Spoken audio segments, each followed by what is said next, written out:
Okay, so we'll bring up Andy and Erdem to the stage. We'll be talking about something, technology that's gained a lot of interest in the past year or two, conversational assistants and conversational AI and NLP.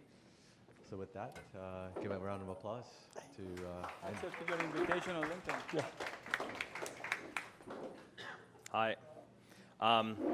It's like late in the day. Now we're going to talk about chatbots. How many of you think chatbots are total bullshit? I mean, I do. I'm going to keep my part fairly short. I'm the co-founder and CEO. Erdem is our chief scientist and co-founder as well. You guys probably, how many of you guys are engineers, data scientists, programmers? Yeah, like you don't want to hear from me at all.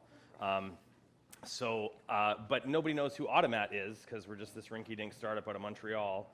One of my co-founders is out here, but we're headquartered in Montreal. And so I thought that I would start off and give you maybe just 10 minutes of who we are, what our background is, how we think about the space. We think we're doing something a little bit different.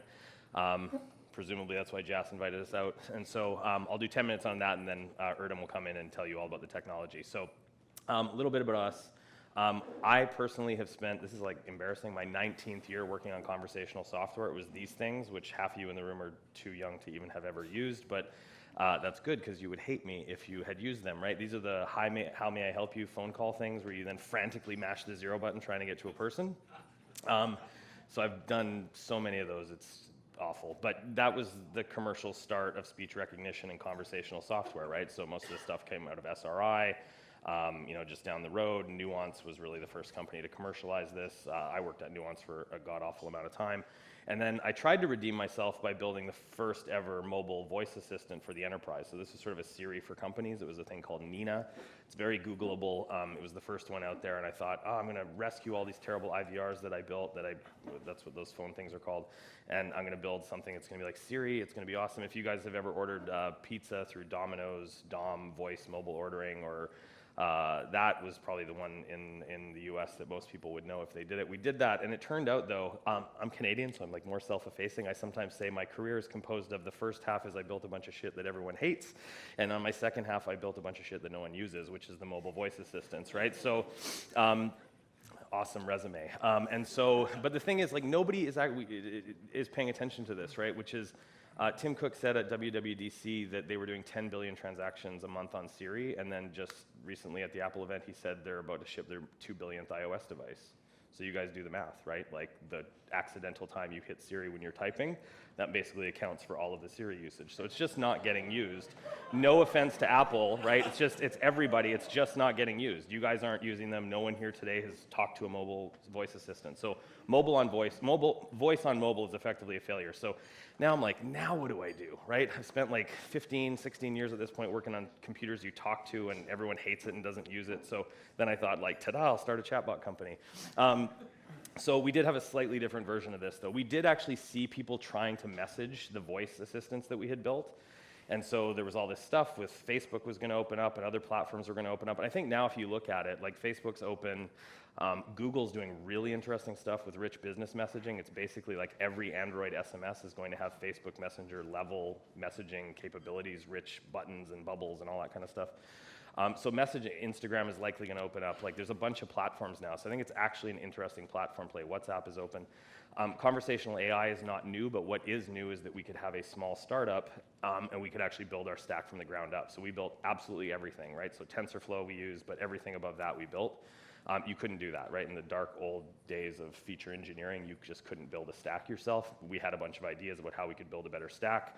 And then there's this funky thing, which I think I love acronyms too much, and it's a problem, but we had this idea that most voice-based automation was, and any conversational AI was applied to customer service, right?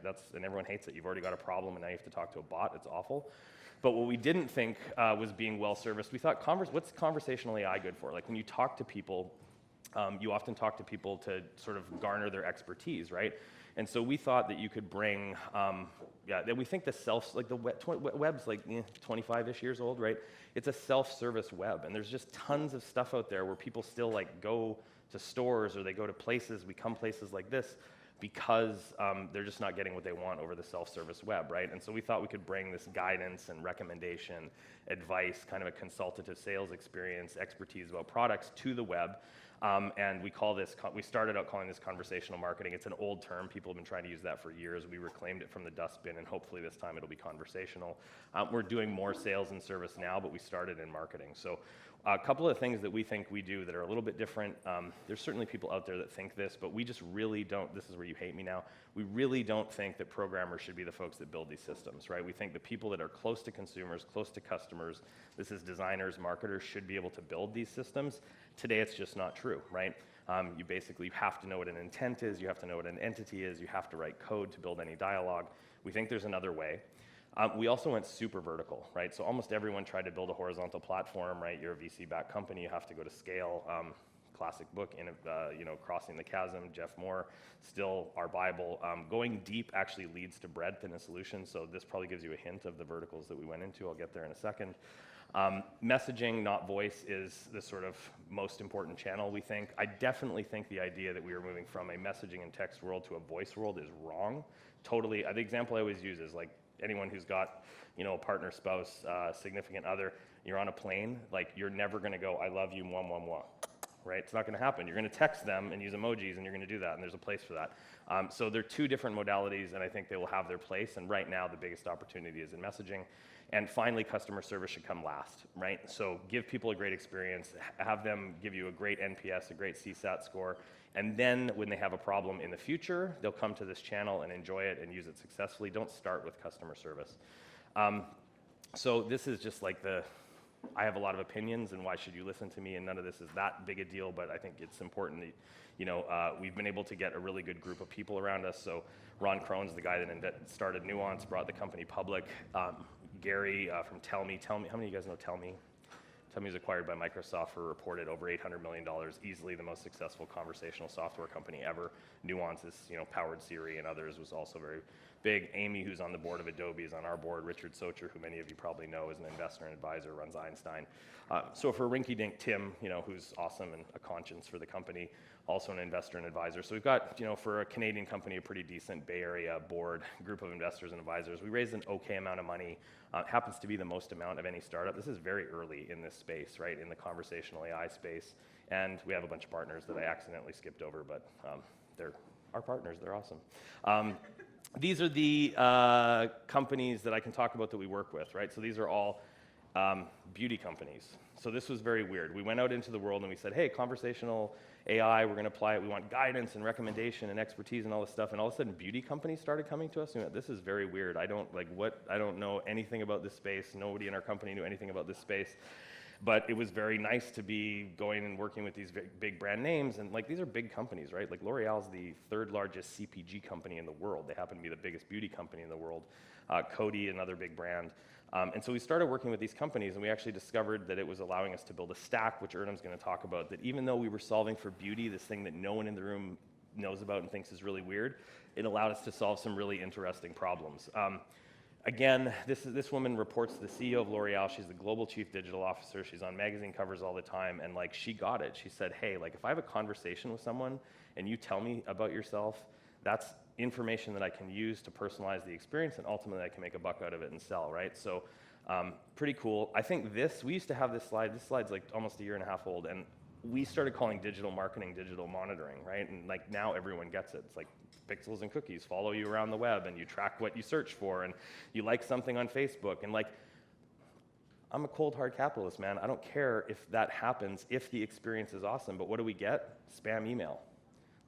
Spam email, and I type a Google search, and then I get an ad because I said that I had acne or I was looking for something, and I get an ad for a brand telling me that they have an acne solution. That's not good for the brand or for me. And so we just thought there was a better way to do it. And what our customers fundamentally got excited about, and this is why I think chatbots and conversational AI is actually meaningful, is the idea of just talking to a customer lets you do really interesting things. If they come to your website or your app and they don't see what they want, they just leave. In chat, they tell you, right? In voice, they tell you what they're looking for. The other thing is you can do personalization, which all these companies want to do. These are not bad people at beauty companies, right? They care about their customers. They care about their products. But today, the only way that you can do any deep level of personalization is in a creepy way, is in tracking a search or tracking a like and then throwing up an ad somewhere, right? Here, if I tell a conversational AI we call them virtual beauty advisors, and if I chat to one and I say, hey, I've got this skin thing that's bugging me, like I'm getting old, you know, and it's true, sadly. If that happens and you tell it that and it says, hey dude, here's some eye cream that will get rid of your like insane eye bags, that's not, like it's not awesome, but it's way better than just getting some ad about it, right? I told the thing and then it responded. Lastly, messaging in particular is a bi-directional relationship. Push is always on, we get ridiculously high read rate, response rate. It's way better than email, right? So last thing, and then I'm gonna move on. I think, you know, we came to this event partly because we were interested. There's like a very diverse group of people here from very different industries. We did this study. We commissioned Wakefield, who's a third-party research firm, to do a study, but I actually think it applies to like almost anybody in the room. It's a beauty study, but it's about engaging with consumers, right? So we started to ask them questions about their purchasing behavior, but I think this could apply equally well to housing. It could apply equally well to definitely the Home Depot case, right? 66% of the consumers we talked to were totally overwhelmed by the number of products that they were looking at, and they were confused by the manufacturer claims. It just didn't help them. So they're standing at a wall of products online or in a store, and you're going like, I have no idea. The second thing, this one really surprised us. 65% of people said, I don't want to talk to anyone. Like, don't make me talk to anyone. I feel like they're selling me. I don't want to talk to someone, which I think is surprising. I'm confused and overwhelmed, but I don't want help. And then where are you? Well, of course, you're on your phone, right? So you're on your phone. In our case, they were at Amazon, Google, and Sephora, right? Looking at beauty reviews and that kind of things, which is great if you're those three companies, and is really, really, really, really bad if you're not one of those companies, because you can't guide the experience at all. This I also thought was interesting. So people didn't want to talk to a real person live physically, so we started to talk about chat. 43% of people said they preferred chat with a human. Also surprising to me, even though it's a good number for us, only 41% said, nah, it's fine, I talk to a virtual advisor. It's like 2% difference preference between a human and a virtual thing. And then also, I think somewhat surprising, 16% that they preferred voice. And I think part of that is because a lot of these were, I think, people thinking of themselves in a store. And so they didn't want to use voice in a store. It's back to that whole not using mobile. You know, I think it's different in the house, in the home. I think it's a better use case, but definitely out, when you're out and about, it doesn't work. And the key thing here is we asked people if a virtual beauty advisor existed, but it could be a virtual, you know, real estate agent. It could be a virtual, you know, person who can help you with your deck renovation or whatever. We said, how likely would you be to talk to them? And 49% of people said we would definitely or likely try a virtual advisor for X, in this case, virtual beauty advisor, if it existed. Now, the trick is it can't suck. This just means they'll try it, right? If it sucks, they'll never try it again. So I think that's the trick. I'll leave you with this. This really is the last thing. We've been able to drive sales. So I would normally walk you through a bunch of case study data, but you'd be bored by that. 35% average revenue per user increase for people that chat with the bots that we build for L'Oreal and Coty and others. So, and I chalk it up to the following. You don't get a lot of confidence when you just look at the web for certain product categories, right? Like if it's batteries, commodity stuff, you don't need guidance. But for things where you would like some advice, these chatbots just help bump people a little bit over the edge, and so you're driving higher revenue. Awesome engagement. Like, you guys are probably all sitting there going like, I don't want to talk to a chatbot, but if a chatbot finds you in the right moment where you need it, we've gotten anywhere from, on the low end, 3 minutes of engagement all the way up to 11 minutes of engagement. The average is about 7, 8, 9 minutes of engagement.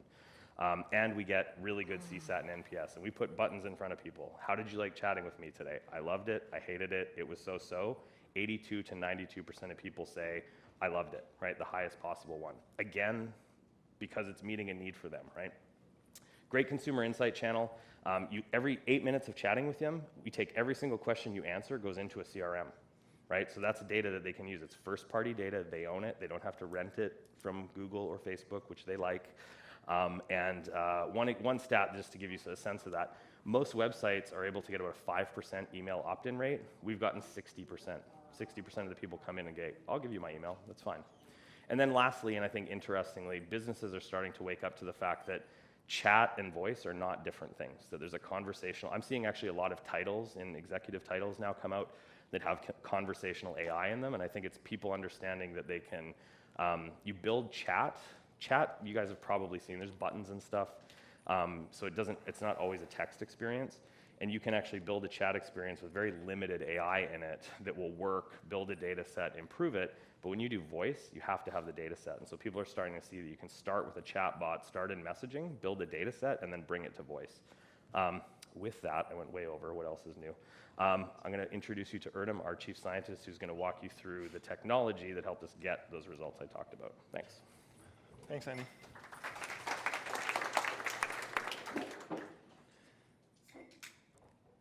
So I wanted to talk to you about some of the technology behind these things. And in almost any conversation AI talk that I attended so far, some version of this slide always comes up. So I thought I would start by that to set the scene. So this is how a conversational AI system is built, like in the past 2 decades, right? Like it was published by this person called Young. Not sure why it appears twice here.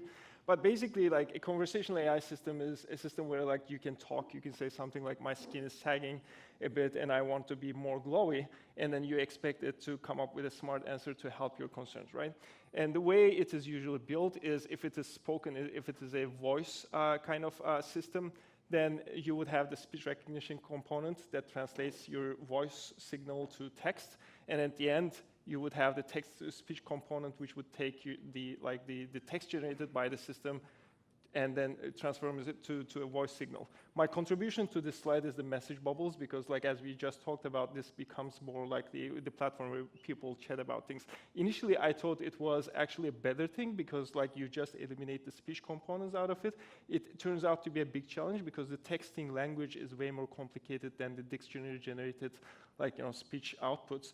People use all sorts of emoji, slangs, and intonations in their messages, and it becomes really hard to understand it. So usually how these things are built is that there is this component called natural language understanding. Its role is to get the text and create some form of a semantic object that actually parses what this sentence means. Usually it is about intents and entities. Intent is what this sentence is telling about, and then entities are the parameters that will modify the behavior of this intent. In this case, like sagging skin could be mapped to a density loss problem, and so on. Then once you created the semantic object, then you would feed it into a dialogue management system, which would actually decide, like this is where the biggest smartness happens, is it would decide what the next action should be. And then oftentimes it would be connected to external services to find recommendations and so on. And then it would decide what the next action should be. In this case, it would be the aging diagnostic, and then this would be fed into a response generation component that would actually create a human-readable answer out of this action. So this is conversational AI as a technology, and we believe on one hand it is outdated in the sense that you don't end up finding good quality labeled data to train each of these models separately. So now the new trend with the deep learning is to create end-to-end trainable systems so that you can actually learn these dialogues from actual spoken dialogues. And then it is most of all, it is insufficient to build the kind of applications that Andy just talked about. So this is basically because there is a big gap between this horizontal technology layer and the final user experience that you want to get. So I would like to dig deeper a little bit on this GRACE framework that Andy mentioned briefly.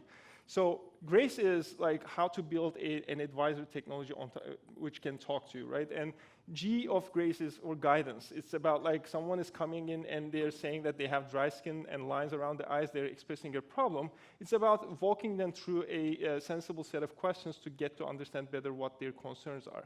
Then you can use this information to make very accurate recommendations and explain why these products are the best fit for their concerns. You can then give them advice about how they can use these products. You can share tips and tutorials.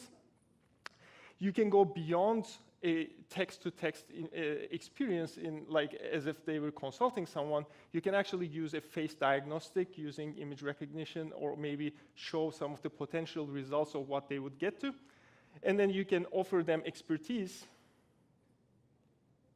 You can offer them expertise, basically answering their questions about what ingredients, what side effects could they be affected.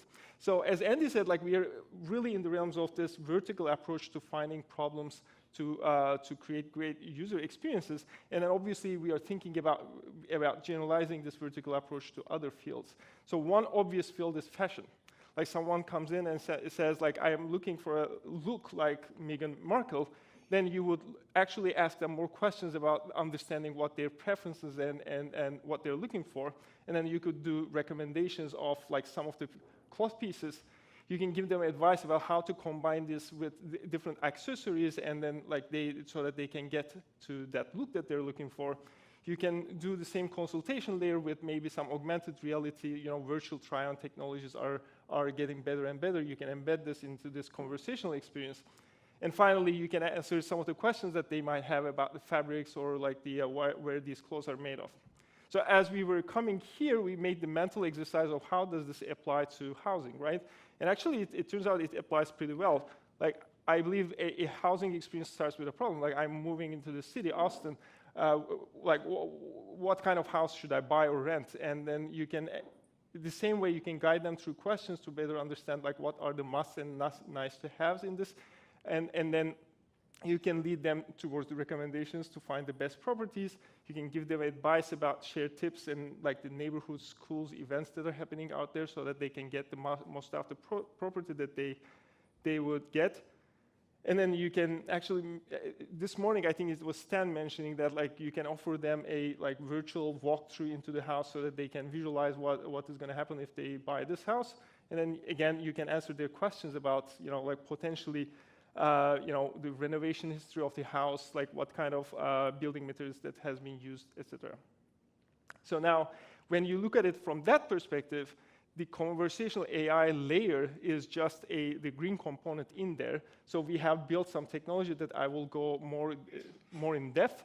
But around this conversational AI technology, you actually need to model the domain expertise. And this is where we actually use an ontological approach to model the field of expertise so that we can offer this vertical experience.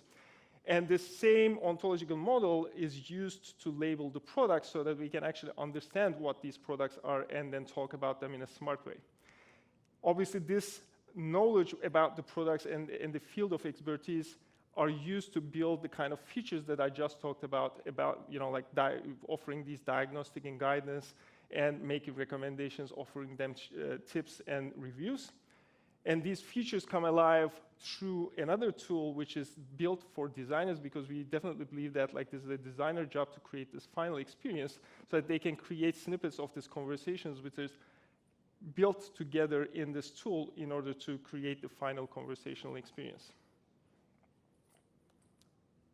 So in the rest of my talk, like after having talked about this architectural overview, I would like to dig deeper in the technology side of the things. And the way I'm going to do that is talking about some of the fallacies that we hear a lot around the conversational AI systems. So the very first one is understanding text or user text is only about understanding intent and entities. All the demos start with a sentence like this, I need a 3-star hotel room for 2 people downtown Montreal, February 28th to March 2nd, under $100. It's usually San Francisco. I thought I would just promote my hometown. So this is nice. Like, it is great to have technology that can understand such complicated sentences, but this is not how people talk. It is more like, I need a room. Where? Oh, in Montreal. When? From this date and then date. So it is more like a multi-turn conversation that you need to engage. This is how we talk, and these systems should be able to do the same. So I just wanted to show you one demo about skincare advice. First of all, as I mentioned, these experiences are not necessarily text-only experiences. They have buttons and pictures, and this helps a lot about help users to find what they can do with the system. And then they can browse, different options that you present to them. And then what we observe is that they would actually start typing if they don't find what they're looking for within the experience. And this is where reacting to their needs become very important. For instance, after going through different skin concern categories, the person types, my skin is getting very dry and I have fine lines. Now we know exactly what should we be talking about, and we need to adapt the dialogue. So we need to find the relevant questions to this person so that we can get to know her better and then offer the best recommendations. Sometimes the question that we ask is not that obvious to these people, so they oftentimes write, what do you mean? And this is a question which is very contextual, like what do you mean depends on what did we ask for, like we were talking about tightness in that case. And we need to know that under the context of a dialogue about tightness, if the person types in what do you mean, we need to explain what that is, right? And then people in any part of the dialogue, they can interrupt and say, oh, I have that other problem. I actually have wrinkles as well. So you need to add this on or eliminate the past context of the dialogue so that you can actually get to understand what they're talking about. And then once you know these people, we provide recommendations that they can walk through.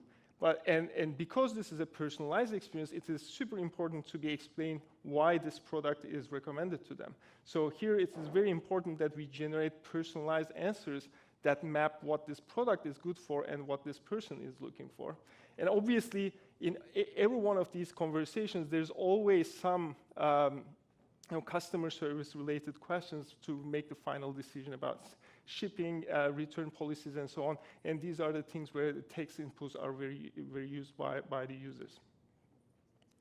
So the usual solution to build such technology is using conditional random fields or LSTM, some form of a recurrent neural network. Usually you transform the words into numerical features. If it is deep learning, you use word embeddings, and then you feed them into a recurrent neural net, which will actually interpret the sentence as a sequence of words. In one of the forms that I'm just presenting here, which is joint semantic parsing, it would output if a word is an entity word or no, and at the end of the sentence, it would output if it is what is the intent of the sentence. But this is, again, like we are in a multi-turn conversation, and this is just interpreting only one sentence. So what the layer above, and like this kind of service is provided by every major company like Google, Amazon, and Microsoft. Then what you need is to create a programmed layer which will manage the dialogue itself. Usually it takes the form of a finite state machine, and then you would have to say, like, if we were in the state where we were talking about tightness, and the person said, what do you mean? Then the action is explain tightness, and then that, and then that. So what this does is that building this kind of conversational experiences becomes really a scientist/programmer's job. Which leads me to the second fallacy. Like, everyone thinks that you need machine learning scientists to build these conversational applications. As Andy mentioned initially, we believe that this is deeply another skill set, like creating these super copy with the right images, with the right words, with the right emojis, so that this is a seamless experience is not a job for programmers. And also, designers and marketers are way closer to the consumer needs. They understand the consumer way better than any programmer or scientist. So it's not to say you don't need scientists, but you actually need scientists to build the tools to unlock the creativity of your designers. So this is why we have built this platform, which is a vis-a-vis application, which we call Conversation Creator. Basically, it is very simple. On one hand, on the green side, the designers can type in what the user are expected to say. On the other end, they can type in what the bot responds to. And then this is not just about text, as we said, like this is about controlling the delays between these messages, being able to put images in the experience and so on without any programming skills. And so this is exactly why we have built this tool. And we, like, using this tool, our designers are able, like, our designers are usually people with marketing degrees or graphic design degrees, and they're able to use this tool to create these very visual and also in the same time conversational applications. So through these questions that are generated in the tool, they can actually, like, ask questions, get answers, and then memorize values so that they can apply conditional logic in order to get to personalize the final experience.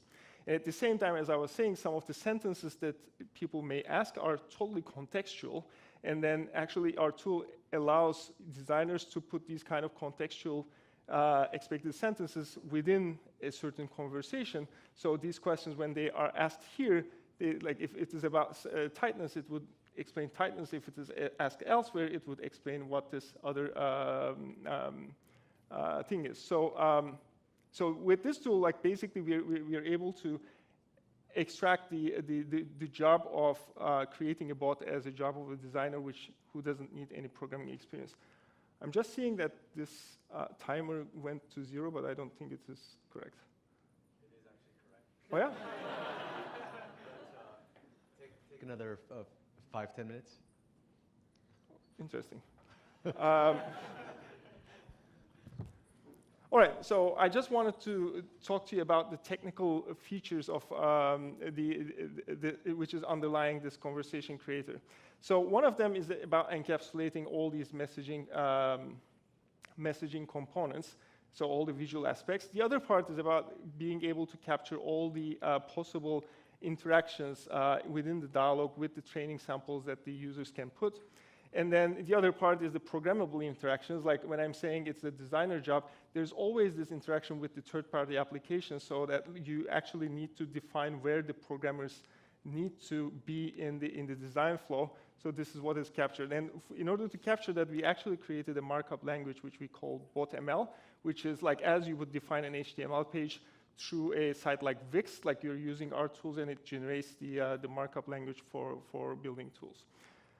Building conversations. So a big part of it is how do we actually train the conversational AI behind it. So in order to eliminate the need for programming, we have created this new gate architecture, which is inspired of LSTM, where the state of the dialogue is modeled as a vector feature. So at every point, we can track where the conversation is. If it is about dryness and diagnostic, and the last question that we asked was about tightness. And then we actually use the same neural net to track the dialogue state and what the last sentence is. So if the person says, "What do you mean?" in that particular state, the model predicts what needs to be done, and it says, yeah, you have to inform this person about tightness. You have to remember that we were talking about tightness so that you can come back to this question. So this way, we can train the system in an end-to-end way without any need for programming the dialogues. And so state-of-the-art research uses stacked LSTM, hierarchical LSTM models to do that. We have created our own gate architecture in a single LSTM cell, which significantly reduces the number of parameters that need to be learned. So this leads to my last fallacy, which is you need big data to train these systems. I mean, it is true that like the more data you have, better it is. There's this famous saying that no data is better than more data. But the thing is that these systems should always work from day one, right? And the thing is how fast you can learn these things and have accurate performance. The reality is that conversational AI is new, and most companies don't have any suitable data for those. They have chat logs, but the chat logs are not the same kind of interactions as the chatbots. And we have academic data sets. Google just released the search engine for data sets. You can look it up. You won't find any relevant conversational data sets in order to create this kind of experiences. So our belief is that the solutions cannot rely on this big amount of data. Obviously, they should be able to digest big data and do very sophisticated things, but they also need to work from day one, and this is why you need to adapt your dialogues and leverage models that are built by humans wherever you can. So we have just done a very simple test of like how fast we are learning from small data. So on left up, this is our model. We just typed in 3-4 types of like, hi, how are you? And then we typed another sentence, which is how you're doing. In that case, like compared to Google, Dialogflow, Amazon Lex, and Microsoft, Google and Amazon didn't get it. Microsoft got it, but it was just saying like this is the intent. You still need to program the response to it. So in order to get there, we need to encapsulate this kind of deep learning models into more sophisticated technologies so that you can actually start learning from small data. The very first thing to do is you have to canonicalize your input sentences. So we are doing lemmatization to find the root word so that many different surface forms of the sentences look the same. We do synonym expansion so that like even if we didn't know about a certain word in the data set that was created by the designer, we can know what that is. Then we translate them into pre-built Glow embeddings to create high-quality features. This is where most of the innovation happens. We have created two competing models. One is a bag-of-word models using some Bayesian methods. So it can actually learn from very little data and then start performing well. It cannot be very sophisticated if there are differences in sentence structure. But this is dealt with the model that I just showed you. This is a deep learning LSTM-based attention model, which can actually understand the sentence structure. This is all within the they understand the conversational state plus the sentence structure. And then they vote about what needs to be done. And then we have created a hybrid classifier that can actually learn which model to use depending on the kind of data that we have. So designers don't have any visibility on this complicated architecture. The model simply learns how to use one model or the other depending on the nature of the data that we have. One word on using ontologies. As I said, you don't need to learn how to make great recommendations just from conversational data. Product experts can model most of the fields, like it is the same for skincare, same for housing. You can actually learn hierarchies and relationships between different attributes, like face skincare has different forms of concerns, aging, acne, and so on, and wrinkles and sagging are sub problems of aging. And so this is how you can actually start labeling the products in the right way and generating those conversations in a smarter way. And my last slide is about how you can use this kind of ontologies to auto-annotate the products. At this stage, we're basically able to scrape websites, and then based on the descriptions that are given on the websites, we can auto-label using these ontology nodes these products so that we can make smarter conversations about them. And then this is really designed as an annotation interface where designers can come and fix the errors that are made by the system. And then by these means, with machine learning, we're using how to make better annotations over time.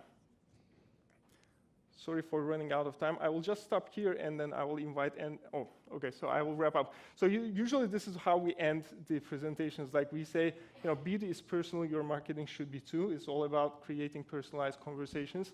And then for here, we think that homes are personal as well, and we need to create conversational experiences for better housing solutions. Thank you, Erdem. Sorry to rush you, but thank you. We'll skip Q&A because we're about 10 minutes behind, and we will try to catch up. Thank you.